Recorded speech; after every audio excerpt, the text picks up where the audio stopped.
So, good evening to all. This is Vandana Yadav, and I'm working as a legal intern with Lexis and Company. And the topic I would like to talk about today is arbitration. So, we'll be talking about arbitration, arbitrator, the award which is given, the powers of an arbitrator, the advantages of arbitration, the disadvantages of arbitration, the process of arbitration in India, what are the steps. So we'll begin with what is arbitration. Arbitration is a alternative dispute resolution form. It's a form of ADR. It's a way to resolve disputes outside the judiciary courts. And the dispute here is resolved by one or more persons who are called arbitrators. And like in the courts, we get decrees or we get judgments or we get a verdict, but in arbitration we get an award. So arbitration is not the same as judicial proceedings. Also, it is not the same as mediation. In mediation there is a reconciliation. It's a form of settlement negotiation which is facilitated by a third party. We'll talk about arbitration in India. Arbitration in India is governed by the law, the Arbitration and the Conciliation Act 1996. According to the arbitration law in India, two parties, in order to adopt this mechanism for a dispute resolution, an agreement to that effect should be signed between the disputing parties. The parties can either opt for a separate arbitration agreement to be signed between them, or they can include an arbitration clause in the main contract which is there between the parties.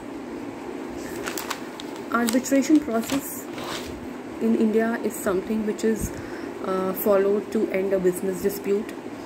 Moreover, arbitration in India has to be the arbitrators, the members appointed to solve the dispute here are called arbitrators, and they cannot be in an even number. The number of arbitrators should be only in odd numbers. An arbitrator should be an unbiased, independent third party who resolves the disputes in an impartial manner. Appointment of the arbitrator. The appointment of the arbitrator, this is the most important step in the whole process of arbitration. If the parties fail to specify the number of arbitrators, the tribunal will consist of one arbitrator. Moreover, in this Arbitration and Conciliation Act, there is no guidance regarding the method and the manner in which the communication shall go on. However, in practice, it's more in writing. It's only in writing.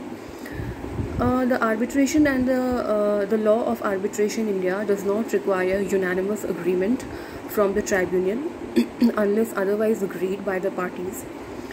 Any decision of the tribunal can be made by a majority of all of its members. Now we will come to the stages of arbitration process. So the first stage is that the arbitration clause is prepared, leading to the arbitration notice. Then is the appointment of arbitrator, and as we just spoke about it, that this is the most important step in the whole process of arbitration. After this, there is a statement of claim. After that, there is hearing of the parties involved. Then is the giving of an award, and the last is the execution of an award. Now we will talk about the powers of an arbitrator. Arbitrator in India has the following powers.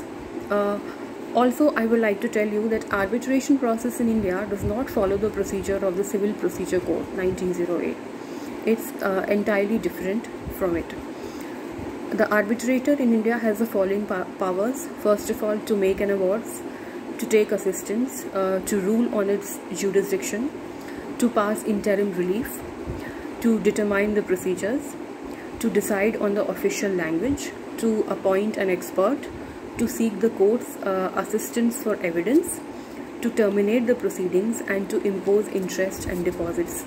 These are the powers which an arbitrator in India has. Now everything has its own advantages and disadvantages.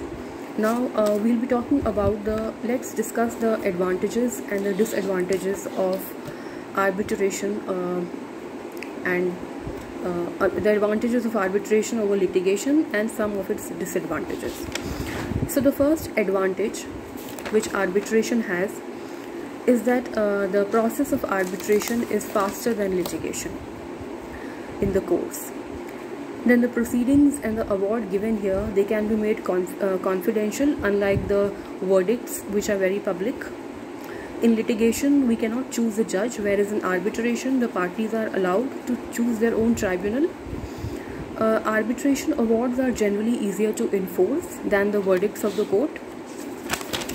Another very important advantage is that there is one point which is both an advantage as well as a disadvantage, that there are very limited avenues for appeal of an arbitral award. Now the advantage here is that it limits the duration of the dispute, but the disadvantage is that any erroneous decision cannot be overturned. Now with this we'll discuss some more disadvantages. Another is that if the arbitration is mandatory and binding, the parties waive their rights to access the courts.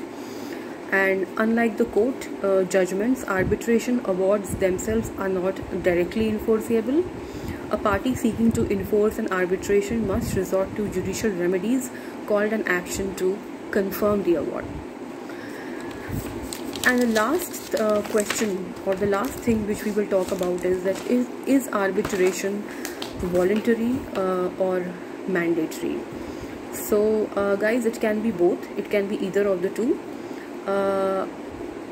Only that in a mandatory arbitration, it can only come from a statute or from a contract that one party imposes upon the other, in which the parties agree to hold all existing or future disputes to arbitration without actually necessarily knowing specifically what kind of disputes will arise. So this was all for today. I hope you liked the video, and maybe with this bit of information you can choose between arbitration and litigation. Thank you.